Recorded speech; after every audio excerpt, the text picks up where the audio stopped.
Em uma safra desafiadora, com irregularidade de chuvas e uma ampla janela de plantio, contar com um parceiro que entende a importância de manejar a cultura da soja com eficiência é fundamental. Essa é a BASF e, mais uma vez, a marca está ao lado do sojicultor em cada momento, no planejamento, nos desafios, até a hora de comemorar as conquistas. Porque de soja, você já sabe, a BASF entende bem. Na safra 23-24, o cenário de doenças será desafiador. Com um atraso no plantio, a soja pode sofrer com a pressão da ferrugem asiática no final do ciclo. Além dela, um complexo de doenças diverso pode causar perdas. Mas para controlar esses fungos, a BASF possui soluções inovadoras e eficientes que trazem conveniência e confiança ao sojicultor brasileiro. A BASF tem o orgulho de estar ao seu lado. Afinal, o seu legado é a nossa maior conquista.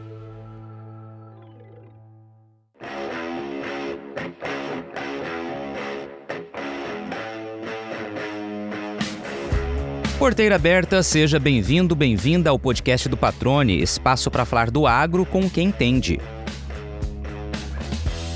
É uma revolução que levará a um mundo completamente novo. Assim, o nosso convidado resume a expectativa com o avanço das pesquisas envolvendo nanotecnologias para o agro. Doutor e professor do Departamento de Química da Universidade Federal de Mato Grosso, explica que, em escala nanométrica, a matéria tem comportamento diferente do já conhecido pela ciência, o que abre um universo de possibilidades a serem descobertas. O efeito promissor do uso de nanopartículas de carbono na agricultura é uma delas. Estudos apontam um ganho de produtividade de 25% na soja, 40% no crescimento de alfaces e garantia de crescimento do milho mesmo em condições adversas. Exemplos de inovações que podem transformar a maneira de produzir alimentos. Ao mudar-se para Mato Grosso em 2005, o Ailton Terezo parou numa lavoura de soja. Olhou para aquele horizonte verde, tirou uma foto e disse para si mesmo que precisaria direcionar para o agro os olhares e o conhecimento em química. Começou pela área de biocombustíveis e há 8 anos está focado no desenvolvimento de novas ferramentas para a agricultura com a nanotecnologia. De forma didática e entusiasmada, o coordenador da rede NanoAgro MT fala sobre as pesquisas conduzidas a partir de resíduos, usando dejetos suínos e esgoto doméstico como fontes de carbono. A expectativa é confirmar a campo o potencial de novos produtos, como aceleradores de fotossíntese e formulações mais eficientes de fertilizantes e defensivos químicos, que tendem a reduzir as doses utilizadas, garantindo uma produção mais econômica e sustentável. Professor Ailton José Terezo, que satisfação recebê-lo aqui no podcast do Patrone. Fiz o convite quando nos conhecemos pessoalmente, um tempinho atrás ali, no início de dezembro, ainda num evento da Acrismate, Associação dos Suinocultores aqui de Mato Grosso, e você apresentou um tema que despertou a atenção não apenas minha, mas de todos que estavam presentes ali, porque é um tema que cada vez está mais presente no dia a dia do agro, e é um tema que desperta curiosidade porque muita gente desconhece, realmente, quando a gente fala em nanotecnologia, o que ela quer dizer na prática, e de que maneira ela pode ser aplicada ao agro, ainda mais quando a gente tem nanotecnologia sendo desenvolvida também em Mato Grosso. Então, assim, foi um prato cheio para chamar a atenção, e aí ele fez o convite, vamos bater um papo então já te agradeço. Seja bem-vindo ao podcast do Patrone. Como é que o senhor está? Tudo bem? Tudo bem, Patrone. É um prazer estar aqui com você, tá? Uma honra grande poder ter essa oportunidade de falar para você, para todo o seu público, para os seus espectadores aí do podcast do Patrone, esse podcast aí que é um sucesso no agro matogrossense e brasileiro, trazendo aí muita informação e enriquecendo cada vez mais o setor do agronegócio, o produtor lá na fazenda com boas informações, excelentes informações. Eu fico muito contente de estar aqui para poder falar desse tema, que é o tema, como você mencionou, chamou a atenção no congresso da Associação dos Criadores de Suínos do Estado de Mato Grosso. Foi uma oportunidade que eu, professor do Departamento de Química da UFMT, tive em poder falar sobre nanotecnologia a partir de resíduos num simpósio de criadores de suínos. Isso para mim foi muito prazeroso, primeiro porque eu, como disse lá no seminário, gosto muito de uma carninha de porco, né? Eu sou de origem do norte do Paraná, né? Então a família sempre gostou muito de uma carninha suína. Foi um prazer poder falar lá e aprender sobre a suinocultura mato-grossense e falar como que a gente faz nanotecnologia a partir de dejetos de suínos. Essa é uma das possibilidades da nanotecnologia na agricultura. Envolve muito de química de materiais. Essa que é um pouco da minha formação, que é a formação de química de materiais, com foco no controle da matéria em escala nanométrica. Prazer estar aqui com você, vai ser um excelente bate-papo. Maravilha, o prazer é nosso e já despertou vários pontos de curiosidade, não só naquele dia como aqui no início do bate-papo. Evidentemente eu li bastante, né? Você me passou alguns artigos ali, acho que é muito legal o tema, vários pontos importantes para comentar e para esclarecer, né? Trazer, aproveitando a sua expertise como professor, ou seja, traduz a informação, né? Isso vai ser muito legal. Você falou que é do norte do Paraná, de que região que você é? Como começa a tua história, professor, e a tua vinda para aqui, para Mato Grosso? Eu sou originário, nascido, na verdade, no município de Maringá, no norte do Paraná, mas sou de uma cidadezinha ali, produzida numa cidadezinha ao lado, que se chama Doutor Camargo. É uma pequena cidade agrícola no norte do Paraná, mas eu fui criado em Londrina, a 90 quilômetros de Maringá, e ali fiz o meu curso de graduação em Química Tecnológica na Universidade Estadual de Londrina. Tive algumas experiências na área de química ambiental, logo depois de ter concluído o curso de graduação. Trabalhei por 1 ano e meio, 2 anos praticamente, em Cascavel, no sudoeste paranaense. Depois dessa experiência inicial, eu busquei retornar ao meio acadêmico para me especializar, para fazer aí a minha pós-graduação. Então fui para o interior de São Paulo, para São Carlos, na Universidade Federal de São Carlos. Lá fiz o meu mestrado, fiz um doutorado trabalhando com materiais para conversão de energia. Inclusive, no meu pós-doutorado, naquela época, lá em 2002, eu trabalhei com nanomateriais para baterias de celular. É aquilo que hoje está aí presente no nosso dia a dia, né? Está agora também nos veículos elétricos, né? E também alguns outros veículos, como fonte de energia desses veículos. E me mudei para o Mato Grosso em 2005. E quando eu mudei para o Mato Grosso, eu me lembro dessa viagem assim que eu fiz com o meu golzinho, com o meu filho pequeno, e parei no meio daquela vasta plantação de soja para tirar uma fotinha com o filho no colo há 18 anos atrás. Porque já vinha pensando, né, o que eu vou fazer no Mato Grosso, que é um estado que é a locomotiva do agronegócio nacional e mundial, com destaque mundial de produção agrícola, né? Vinha com esse pensamento. Então, desenvolvi alguns projetos ali com um foco de aproveitar resíduos da agropecuária, especialmente os biocarvões. Hoje, o tema do biocarvão cresceu, está aí novamente, mas aproveitar esses biocarvões para armazenamento e conversão de energia. E migrei um pouquinho para a área dos biocombustíveis, especialmente o biodiesel, trabalhando aí com nanocatalisadores para a produção de biodiesel. Mas a produção de biodiesel já está estabelecida, né? Mato Grosso também é destaque nacional aí na produção de biodiesel. Acho que deve estar ocupando aí a 2ª posição em termos de produção nacional, deve ainda estar ocupando a 1ª posição em termos de número de plantas, de usinas instaladas, né? Então eu trabalhei um tempo nessa área, até 2015 me reencontrar com a química de materiais, e aí agora com foco em nanotecnologia na agricultura. É um tema que se intensificou aí na literatura científica mundial a partir de 2010, 2011, e nós iniciamos alguns trabalhos aqui em 2015, tentando fazer nanotecnologia na agricultura. O primeiro trabalho foi um trabalho de um doutorado do Instituto Federal do Mato Grosso, do IFMT, onde a gente tentava fazer uma nanoestrutura contendo tebuconazol. O tebuconazol é um pesticida, vamos dizer assim, um nematicida, né? E a gente tentou ali produzir nanoestruturas. Foi o primeiro trabalho. Em 2018, a gente iniciou uma série de ações buscando mostrar o potencial da nanotecnologia na agricultura no estado de Mato Grosso, que é um estado que demanda muito insumos para a produção agrícola, e a nanotecnologia tem muito a contribuir na área desses insumos na produção agrícola. Legal, já vamos deixar o pessoal que está nos ouvindo aqui já atentos a esse último ponto que o senhor comentou, que vai, né, dar sequência à nossa conversa, e ali que está realmente o grande boom dessa jogada toda, né, o grande potencial, como o senhor vai explicar. Deixa eu só fazer 2 pontos de volta aqui. Primeiro, o que te levou a fazer química?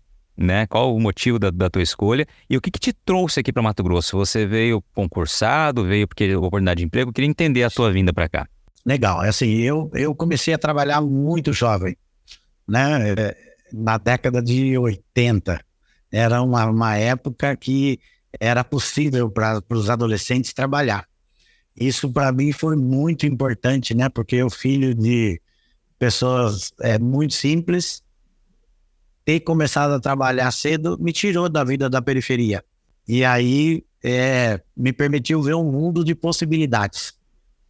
E numa dessas experiências eu trabalhava numa empresa, e o trabalho no laboratório, eu observava o trabalho no laboratório, e aquilo me chamava muito a atenção. Achava aquilo bastante interessante. Associado com a aprendizagem de química do ensino médio, né? Que era uma aprendizagem dessa ciência, que é uma ciência fantástica, né? A química está no nosso dia a dia, faz parte do nosso cotidiano. Então eu fiquei encantado com aquilo, e aí havia a possibilidade de fazer o curso de Química na Universidade Estadual de Londrina, cidade onde eu residia. Deu tudo certo, né? Aos 18 anos comecei a fazer o curso de Química na UEL, me formei aos 21. E a minha vinda para o Mato Grosso aconteceu por 2 aspectos. Um deles foi porque o governo federal, à época, estimulou por meio de um programa que era o Programa de Desenvolvimento Científico Regional. Qual era a lógica desse programa? A lógica desse programa era que jovens doutores do Sudeste brasileiro pudessem migrar para o Centro-Oeste e para o Nordeste. E para isso tinha algum incentivo de bolsa, de estudos, de pesquisa, né? E eu vim aqui nessa perspectiva, porque existia essa possibilidade, vim com uma bolsa do CNPq e um projeto do governo do estado da época, a FAPEMAT, por meio da FAPEMAT. Junto com isso, a minha esposa, que tinha acabado de passar num concurso para professora também aqui na Universidade Federal do Mato Grosso.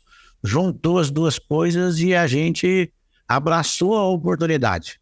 E foi uma grande oportunidade, né? Eu estou aqui há 18 anos, né? Completando a maioridade mato-grossense. Olhando para trás, eu vejo que foi uma decisão tão acertada, né? Porque nós conseguimos trabalhar muito bem aqui na Universidade Federal do Mato Grosso, construir uma caminhada que nesse momento, como eu disse, nos coloca aí na química para a agricultura, uma química nova, né? Uma química verde, uma química sustentável, que certamente vai acontecer, vai estar nos campos agrícolas do nosso estado, do Brasil e do mundo. Que maravilha, professor. Muito legal quando você fala na mudança acertada. Eu também percebo isso, eu também vim de fora, vim de Mato Grosso do Sul para cá. E realmente aqui a gente tem uma possibilidade muito grande de construção de carreira e de desafio constante, né? Porque tá tudo em desenvolvimento, né? A gente é grande, a gente tem números impressionantes no nosso agro e ainda assim estamos desenvolvendo cada vez mais, né? Então realmente é um lugar certo para quem foca na agricultura ali, como você está fazendo, né, com a química, e realmente propondo algo novo para solucionar aí entraves, né, e prospectar aí não só soluções, mas possibilidades de crescimento muito grande em termos de produtividade, como logo você vai explicar. Deixa eu só pedir para que o senhor agora explique para quem está nos ouvindo, professor, o termo, né, escala nanométrica, uma nanomatéria, né, o que é isso daí, qual o tamanho, né, para que fique muito fácil da gente compreender O que isso significa em termos práticos, né? O que conseguir dominar as nanomatérias cria um cenário novo para tudo. Eu queria que você explicasse esses pontos para a gente. Legal. Assim, a nanotecnologia é uma revolução que nós estamos vivendo. Assim como a gente, há 30 anos atrás, começou a vivenciar a revolução da microtecnologia, dos microcomputadores, dos microchips, que é uma escala micrométrica. Com o passar dos tempos, se foi desenvolvendo equipamentos que permitia enxergar as coisas, caracterizar, visualizar numa escala muito menor que a escala micrométrica.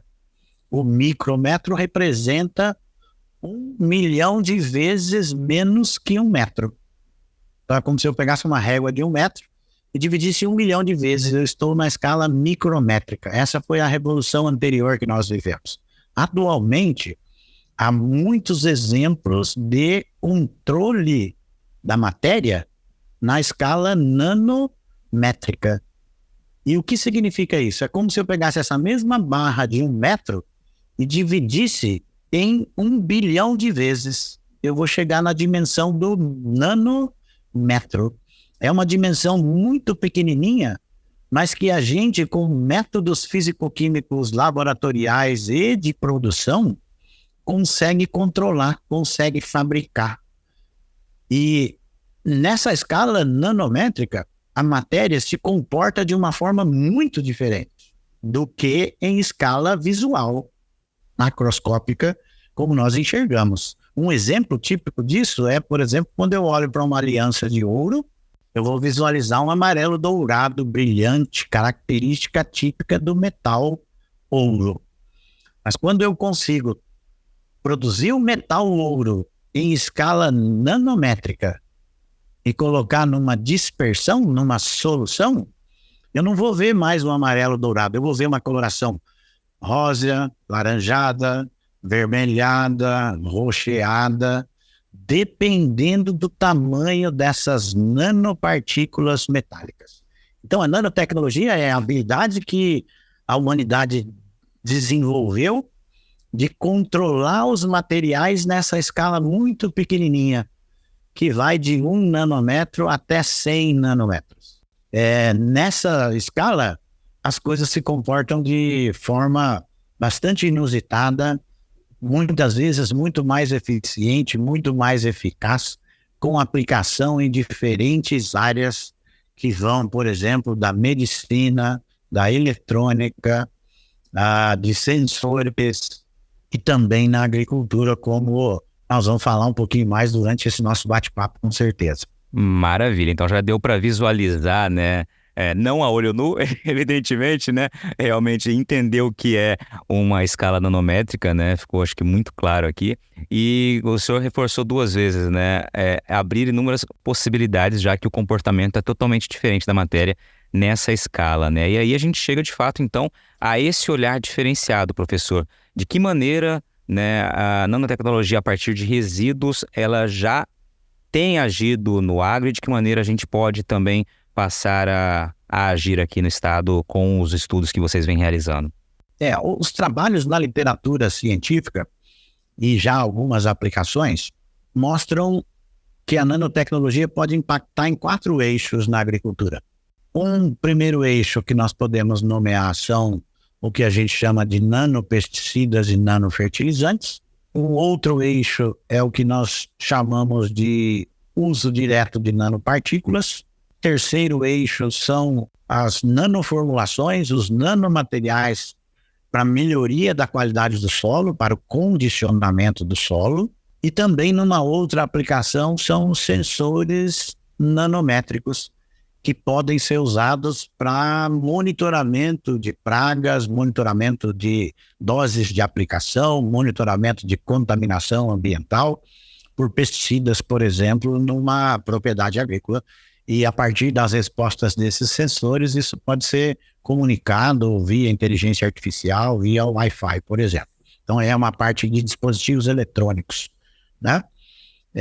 Na parte de nanopesticidas e nanofertilizantes, Eu destacaria aqui, por exemplo, um trabalho de um grupo brasileiro da Universidade Estadual Paulista, que mostrou, por exemplo, que você formulando a atrazina com nanoformulação, a formação de nanopartículas contendo a atrazina, você pode reduzir a dose de aplicação e continuar controlando as pragas, as ervas daninhas, com uma dose que na atrazina convencional, na formulação convencional, não nanotecnológica, você usa uma dose, por exemplo, de 2 kg de atrazina por hectare. Com a formulação nanotecnológica, você passa a usar 25 gramas de atrazina. É uma redução ou um ganho de diminuição de uso de insumos de 80 vezes. O impacto disso é grandioso, né? Esse é, por exemplo, um exemplo de um nanopesticida. O que mudou? A molécula química continua sendo a mesma, a atrazina, mas o que mudou foi a sua formulação, é o controle dessa atrazina em escala nanométrica. Há exemplos, por exemplo, importantes da utilização de nanofertilizantes. Hoje, os fertilizantes convencionais, aí, à base de nitrogênio, fósforo e potássio, você tem uma baixa eficiência. Muito disso é perdido, não é transportado para a planta, pela planta, né?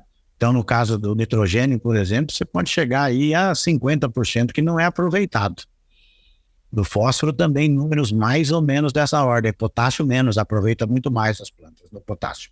Mas para estes fertilizantes, o NPK, são os macronutrientes, é possível você desenvolver formulações mais eficientes para liberação controlada na medida da demanda da planta, o que é um desafio, não é um processo simples. Mas essa também é uma possibilidade da nanotecnologia para fazer a liberação controlada.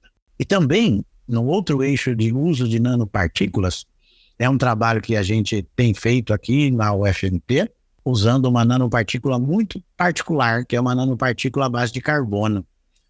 Além dessa nanopartícula à base de carbono, você já pode usar na agricultura outras nanopartículas para o combate de pragas, por exemplo, de fungos, por exemplo, com nanopartículas de cobre, de zinco, de prata, inclusive, para combater doenças da lavoura.